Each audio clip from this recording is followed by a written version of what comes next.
I can barely knock the sun here. It's perfect for me right now. It looks cool, yeah. Okay. Good. So I'll go ahead and just slate it. Yep. So Dave Wallace. So what is your, what awards, you're a Motorsports Hall of Fame or Drag Racing Hall of Fame writer, right? I mean, that's some of the accolades. Yeah, actually, and that's meant a lot. I was inducted into the International Drag Racing Hall of Fame about 10 or more years ago, down at the Don Garlits Museum, which was a huge, at the time I was the only living journalist, which makes me a little nervous, but we just added one, so I feel a little better now. And then last year in the fall, 2018, into the NHRA Lifetime Achievement Award, they call it, where you got a real Wally, you know, and that's yeah, about all the honors. It's about all the honors there are to get, and they, you know, they didn't have such a thing when I started here. That wasn't even a possibility, you know, anything like that to be honored. So that's kind of nice. Excellent. So you're also, you know, quite the historian and quite the font of knowledge. So let's go back to what you probably heard about with Bakersfield, because it was probably right before you started going to the drag races when the Bakersfield thing started catching traction. Right around that time, around 59. Yeah, I started going to San Fernando, and you know, I had to root for it because San Fernando was always an independent track. It was never sanctioned. My dad started working there in '57, so the drag news would come in on Wednesday every week in the mail, and so I was interested in it just in pictures in the magazines, and of course none of the Peterson magazines, because Wally Parks was the editorial director. They didn't acknowledge any fuel racing at all by that time. They went nationwide in '58 with all gasoline. So this track was the biggest, you know, probably track even more so than Pomona, right in their backyard. And when these guys decided they ran fuel anyway, they always ran fuel, but when they invited Garlits out here, I was just old enough, I was 10 or 11, to, you know, appreciate how cool that was, that here's right in NHRA's backyard. They don't run fuel, and the NHRA was never a big factor in Southern California, even though they were here. They were actually a very small part of the program. The independent tracks had a lot more to do with things, but even the NHRA tracks, they'd run fuel, they could run a fuel match race, but they couldn't run NHRA classes. So when this came up, this was such a huge thing, and getting Garlits out here, because that was the whole deal. You know, Iski was promoting Garlits, and you know, that was a huge thing to, I could feel that, you know, at San Fernando, even just being a kid, that this race was really exceptional, because it forced drag racing to realize that Nitro had such appeal. And I remember Ed Iskandarian ran a big ad after the '59 March meet, and the headline was something like, proving that drag racing is a spectator sport. It had always been a participant sport, which maybe pulled people, but this was the first time it was big league spectator. That's why they had outhouses for 5,000 and they had 30,000 people here. So, I mean, it was totally unexpected. Nobody had any idea. This is what broke that, as far as drag racing going from participant to a spectator sport. I think this is the first time it woke people up to the potential of it. Incredible. So let me ask you this: when you say, "Hey Lee, if you want to cross, you can," when you say "they," I'm assuming you're talking about the Smokers, which was a car club. So tell us about the Smokers and how they took a hold of this facility and produce the events. I'd probably not be the best source for that, but I know that they started, I think, in '53 here, 53 in the area running the Smokers running races at Minterfield, and I think at Meadowsfield, the current airport they ran. And what year they actually got here, I'm not sure if it was '53 or '55, I think, when they got this facility and started running here.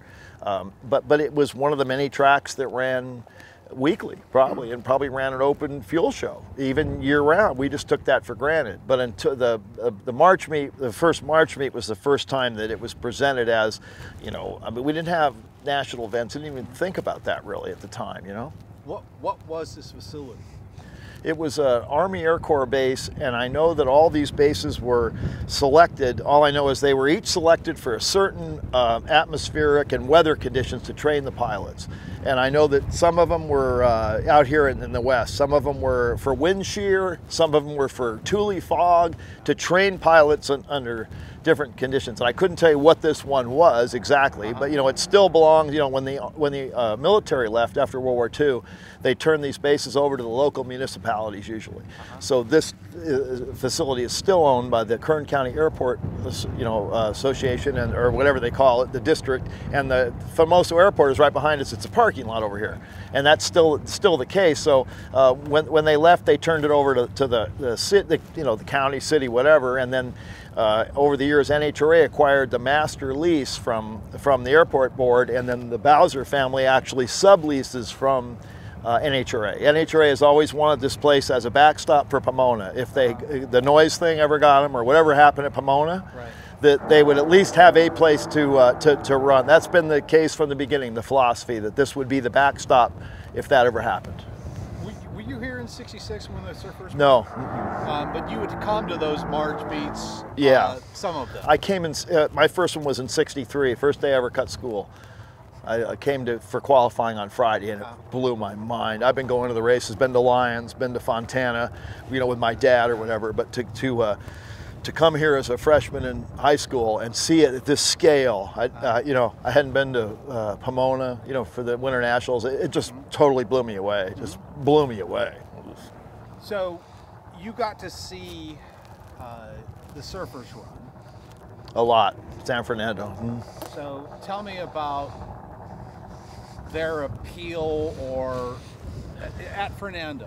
First tell us what San Fernando Raceway was and how they ran the Top Fuel shows and how the Surfers fit into that. San Fernando ran year-round, except they didn't run on Mother's Day because they did that once and they took so much heat that they decided that Mother's Day was off the schedule, and Easter. Otherwise, it was 50 weekends a year, and it was the first, to my knowledge, the first noise curfew in drag racing was voluntary because they had a church across the street, a very noisy, congregation. They were always complaining, so they said, look, they made an offer. The developers were huge developers that owned that little track. It was a community service thing.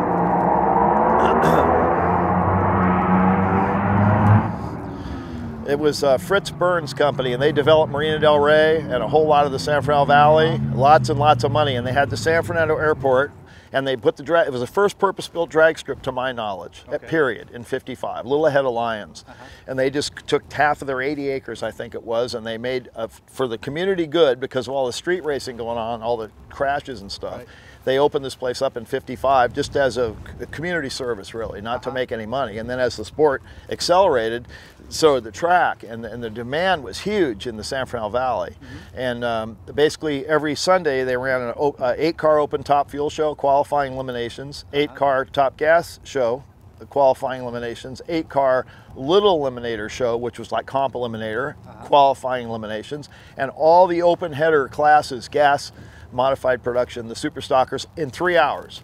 So the deal was that they made the arrangement, we won't start till 12:30 with open headers, so the church had the chance to get their people out of the area, and then we'd stop at 3:30 so it wouldn't interfere with people's dinner and that kind of thing. It was a voluntary deal, and it was the first one I know of. And all that happened in 3 hours every Sunday. Very, very rarely did it go over even a few minutes. Harry Hibbler, the manager, likes to say some Sundays the clock ran backwards right about 3:30, but they actually pulled that off. It was a 3-hour show. People have always said you can't have a drag racing TV show because you can't do it in 3 hours. It's like they did it every week, and the key. So the surfers would make it a point to, they used to say that they'd get up in the morning in Santa Monica, they'd have nice casual breakfast, they'd get the 55 Chevy, they'd load the car up, they'd tow it from Santa Monica over the hill, which is probably a 35-minute ride then on the freeway or over Sepulveda Boulevard. They'd try to be the first one in line at 12:30 for the qualifying run. So they would push down right at 12:30. What happened at 12:30 is Jimmy Scott, who became the NHRA World Champion years later, was the announcer. He was a terrific announcer. And he would, right at 12:30, everybody was waiting. All the stockers had their headers, uncorked. Everybody was waiting. And when they gave the call, okay, ladies and gentlemen, it's 12:30, and everybody in the place would fire up all the door slammer cars, just to show the church across the street. And it was noisy. It was a couple hundred cars probably all at once, and then right at 12:30 the first pair of fuel cars would push down, or whoever was in line, and the surfers tried to be first, which would give them maximum time to get ready for the first round. And in those days you didn't replace a piston or anything. If you burned it up in qualifying, you were pretty much done. But because you made one qualifying run generally, and then you're into first round. But all that happened in 3 hours. So the surfers, I think, he has said maybe in your story in Hot Rod, that it cost them about $62 for a run, $62.50 or something. And he said that their deal was, him and Roberto, that if they ever exceeded that, if they couldn't win and make enough money to break even, that was the day they'd quit. And Tom didn't quite get to that, but that was a big factor in them quitting. At San Fernando, they would make 4 runs if they won, and they would get $250. And that whatever that was, whatever the math works out to, was what they were fine. It's the first Sunday that they won, and it didn't cover their expenses. Roberto said to, being the total analytical guy, Tom, here's the ledger, and we spent, it cost us $70 a run or whatever it was, and they said they were really sad because they had to quit running San Fernando because that was their deal. But they were, the thing too, I think people forget, the surfers, they weren't surfers, but they dressed like surfers. So people don't realize, and I never see this, there were surfers and greasers when I was a kid. You might have the jocks or whatever, but there were those two groups. And to this day, most drag racers, it's more of a greaser mentality and looks and politics and everything. Here are these guys in blue, what we call Vans tennis shoes now, surfer tennis shoes with tight white Levi's, and skateboards in the pit sometimes. Everybody else is pulling their hair out, and these guys would actually ride their skateboard through the hot pit area at San Fernando. And everybody's like, first they were like, what a bunch of morons, they're not going to be around very long. And then they started winning, but they had the appeal of that it was that Jan and Dean, surfer Beach Boys surfer look is why they were called the surfers. You never hear that, but the rest of the guys looked like, they were more of the greaser type, looked like hot rod guys, and they were very different. They were clean cut guys from the beach. They, kind of sissies really. Everybody thought you always see their long hair. People talk about their long hair. It doesn't. It's about what Tom has now, But at the time, it was pretty outrageous. So they had that common man appeal, which few people have ever had. I think they didn't have to manufacture it. It was the real deal. They were very personable. They would help anybody that wanted help once they got rolling, and that was the deal. I started to say they would get the car to the track at 12:30. They could win and win four and four rounds, be back home in time to take the car apart before dinner, have dinner, and then go out and start cleaning parts and getting ready for the week. All in one day. You could run and win a top fuel show. A tough show usually, it was always, fairly competitive. So they had tons of appeal. Yeah, very, very classy guys. So do you remember the sound of... Lower the camera a little bit. Okay. All that's good. I just want to... Okay. The sun is...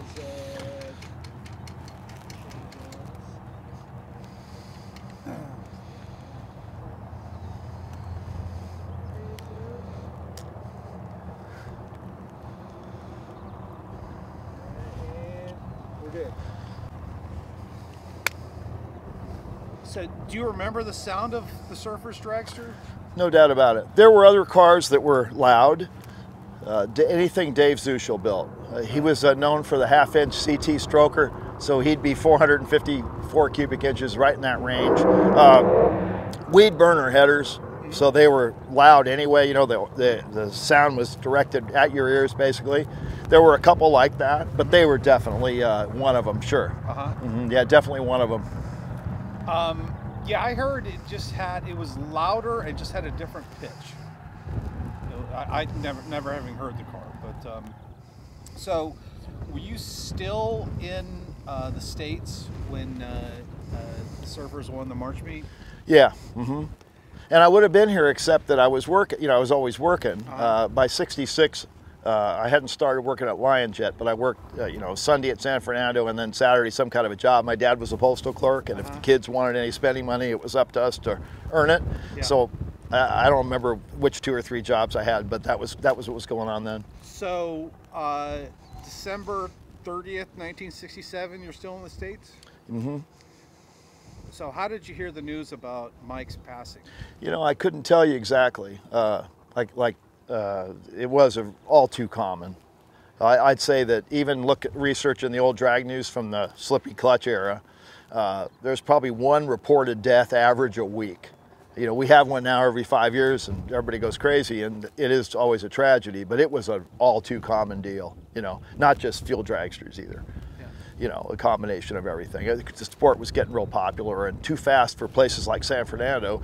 When they started in '55, probably the fastest car there was going a little over 100 miles an hour. And all of us, you know, it went up to where they were running, you know, 230, and the tracks were short and dangerous. Never really planned for that. You know, a lot of top end incidents, you know. And so I think the sport, the technology was just going crazy in those years. You see the record book, you know, just now somebody, you know, picks up a mile an hour, it's a big deal. Right. But then it was virtually every week, you know, that a new record was being set, you know. And top speed meant a lot, ego-wise, or maybe they had a $50 bond. So people were driving them out the back door. If they lost, you know, they'd come back and make a run trying for top speed. So you know, pretty screwed. So Sorokin was by definition a journeyman driver. Yeah, first started noticing him, I think he drove stuff before this, but there was a coupe he ran with George Basilic out of Quincy Automotive, at West Side, Santa Monica, tough racers.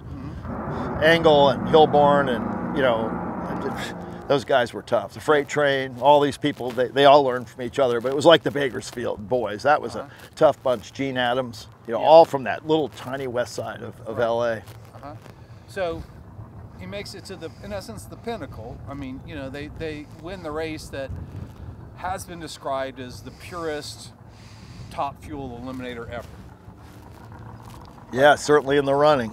And so they win that race, and then they're no longer able to make financial sense, and so they move on except for Mike. Describe the quality of Mike's rides after the Surfers. Yeah, I think he always had good rides. I think it was Tony Waters' car that he was killed in, and Tony was, you know, runner-up at the first March meet, serious, you know, well-financed, well-put-together guy. I think he ran for Roland.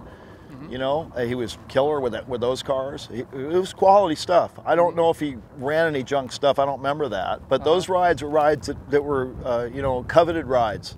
Anybody would have loved to have slipped in there. Yes. And the same thing that happened to Mike could have happened to the Surfers if they'd gone another 2 years. As smart as they were, the way as dangerous as it got. Yeah. You know. So what was creating those dangerous conditions with these cars? The clutch was a huge problem.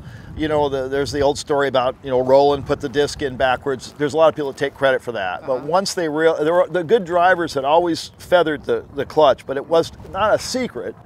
But not everybody could do that. Right. Most people sidestepped the clutch.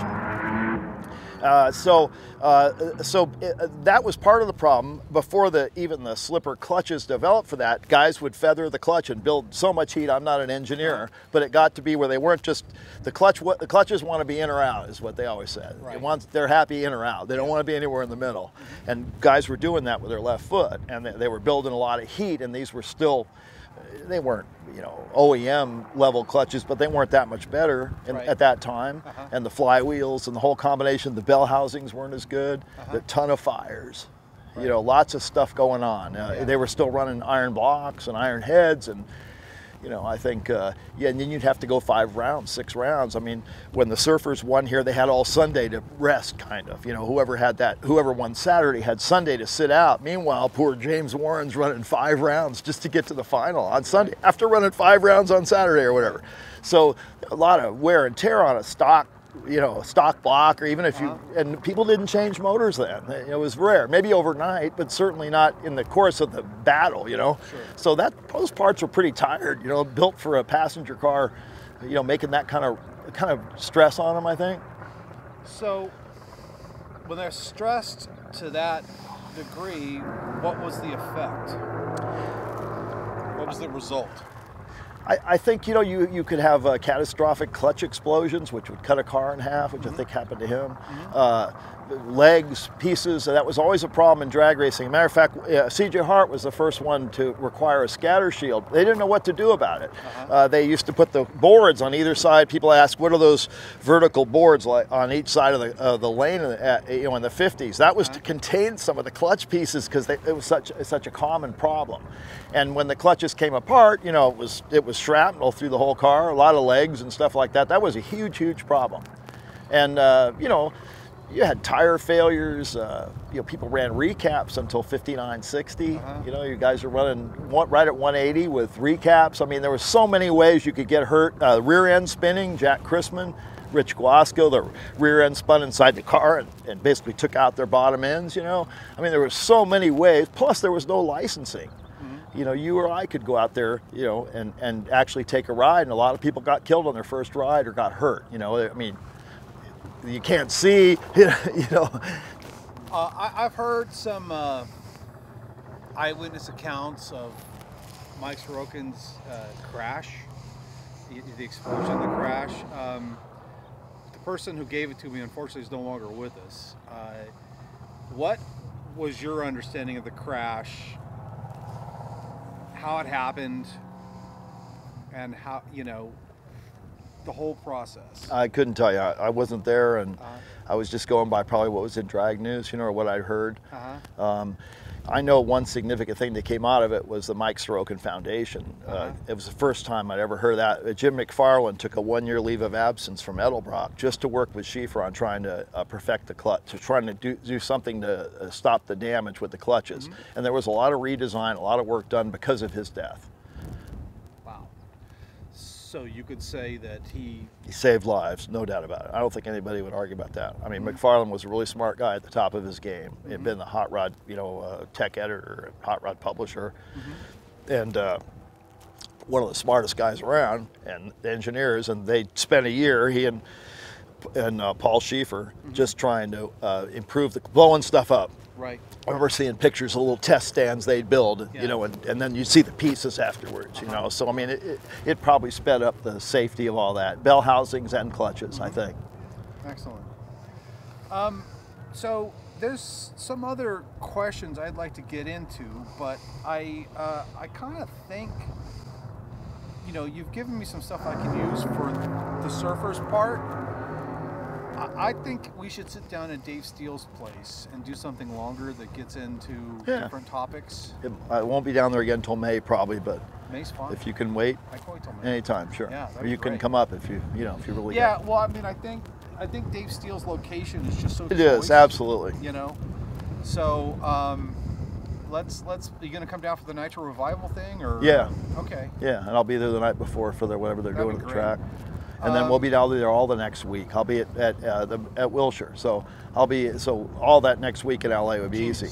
Let me ask you this: is there something that I didn't get to as far as Bakersfield that you know, with this environment? And this... It's really special to me. You know, I mean. So I need you to tell me what is really special. If there is, if there is anything that you know. I don't know, makes me glad I stuck with this stupid job all these years and all the rest of it. It's coming here once a year. This was our reunion before there was a reunion. And unofficial, but this is where you'd see all the heroes and all the people from my life, my past. And so many memories here, you know, from coming. I think I covered, the first one I covered was for Drag Racing Magazine in '66. I helped Ralph Goodall cover it.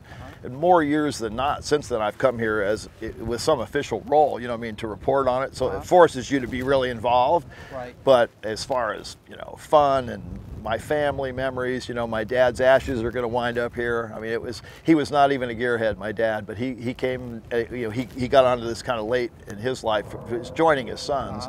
And the place, he could feel it, you know. He could feel the thing. And like he said, what other hobby or industry is there where you could come back like this? And this isn't Civil War reenactors, this is serious shit, you know. So, but I mean, you can come in as a spectator, you can come in as a you know, working on a funny car or a nostalgia dragster. You can help with the push starts. You can sit in the stands. You can build a car. There's so many ways to be involved in something that's real viable, not just let's get dressed up and pretend here. You know, this is real racing. And we've had almost 40 years of nostalgia racing on the West Coast, almost 40 years of nostalgia fuel racing. So that's a whole nother, you know, I've been able to live this thing. It never stopped. The front engine cars were still going in 71, 72, and then the fuel thing in Fremont started in 79 or 80. So really there was less than a decade when I haven't been able to go watch front engine dragsters at Bakersfield. So this is a great point, and this is not for the surface thing so much, but tell me the difference between driving a front engine top fuel car and driving a modern rear engine top fuel car. As a driver, if they told you, or as a spectator, or it was hard to make those things go. You know, San Fernando had hay bales on one side, and one of the reasons that new drivers liked to come out there was because of all the smoke in the engine. You couldn't see anything. That allowed you to know if you're going straight or not, because there was something next to you. And that's how a lot of people learned how to drive or not drive. And a lot of people couldn't. I probably would have been one of them. Yeah. You think you can drive that thing, you let the clutch out? Are you kidding me? I mean, with everything that was going on in that car then, you can't see, you know, oil. And, you know, I mean, it was, I was always, I'm still impressed, though, with somebody who can drive a front-engine dragster today, one of these things, with the skinny, hard sidewall tire and all the limitations there are. It's like I always like watching the GoPro stuff from the roll cage. You know, you sit behind somebody like Mendy Fry, and every pass looks straight arrow like nothing's going on. You see a slow-mo GoPro thing, and it's... You know what I mean? For the whole time, literally. It's like, the funny cars aren't quite like that. You know, in this world, the funny cars might be harder to drive in the NHRA, the big show, but in this, I don't think there's anything more challenging than a front engine dragster. And I've seen a whole lot of people who couldn't get past 60 foot. People who drove even NHRA cars, they think they're going to jump into one of these things and, you know, dominate, can't get down the track. So it's got to be a really intimidating, hard thing to do, I think. So what do you think is more impressive, you know, Mendy Fry winning the Heritage Series Top Fuel Championship in a front engine car that goes 260 miles an hour or in a quarter mile, or Brittany Force winning the NHRA Mellow Yellow 330 mile an hour rear engine car? Not to denigrate anything, because I've never driven anything fast, but you know, there's nobody here blocking for you on your team. You know what I mean? There's anybody here could probably win, like in the old days, which isn't the case anymore. You know, I don't think with the NHRA stuff you might have an exception once in a while, but I just think this is a much more challenging deal. I really believe. Plus, they're not an NHRA track, you know, prepared tracks. You have to actually know how to drive these things. I don't think there's any comparison. The competition of it. Plus, I remember I went to the sand drags once, the fuel sand drag thing, way back when I worked for Drag News in the 70s, and it was over in like 3.5 seconds. Like, this is stupid. You know, there's not enough action. I mean, here I sit at 1,000 foot. That's where the race starts for me. You know what I mean? It's not the finish line. It's like, that's just where it's getting, you know, let's see who's got what, especially in a front engine dragster. There's a lot of driving going on down there, you know? I miss that. You know, as opposed to just, not just, because I'm sure it's not easy to do, but if you can cut a light and get, Tom McEwen used to say, if you can cut a light and get the parachute out, you're good. There must be something, you know, to that in a dragster, not a funny car, but in a top fuel car. And, you know, good tracks, good everything's set up for you. I mean, I'm sure it's entirely challenging, but I'm not impressed. Not like it's been. No, not like the old days, you know. But here I like, because we're here, we have the benefit of all the nostalgia and stuff going on here. Like I say, the finish line here, the shutdown area is pretty much 1953, really. So you don't see that anywhere else. The quality of cars is great. The door slammer is the fun thing. I mean, I can't tell you how many people have come out to go to, Pomona, and they decide to hang around for the Hot Rod Reunion or come here, and they never go back to an NHRA event. I mean, I'm not knocking NHRA, but there's an appeal to it that isn't just because we remember it. Even young people come and they go, this is so bitchin', you know? So, and for 25 or 30 or 35 bucks for a whole day, it's just, it's the last, you know, I think it's one of the last entertainment bargains for a gearhead, you know, of any age. Yeah, it's great. I look forward to it every year. I'd hate to miss this. It's beautiful. I always compare it, if Pomona's Bethlehem, this is Jerusalem. Yeah. That's great. It is, though. Yeah, I completely agree. That's why these people come from other countries and they just want to come kiss the ground here, you know. The people from Europe get it. Yeah. This is my family over here. Okay. This is perfect. Good. Anything down the road you want. Yeah. No, this is just I mean, and again, like I just knew down here was so good. Yeah, I figured this is like say I shoot all my car features down here. Is that right? And I try not. There's nothing worse than a bunch of modern signs behind in guard walls. I know. That is where I try to go, and shooting back down the track, you almost don't notice the scoreboards or anything. It's the real deal. You know. Oh, it's Here, incredible. I'll let you unhook me. What's hooked up? Just up here. Yeah. So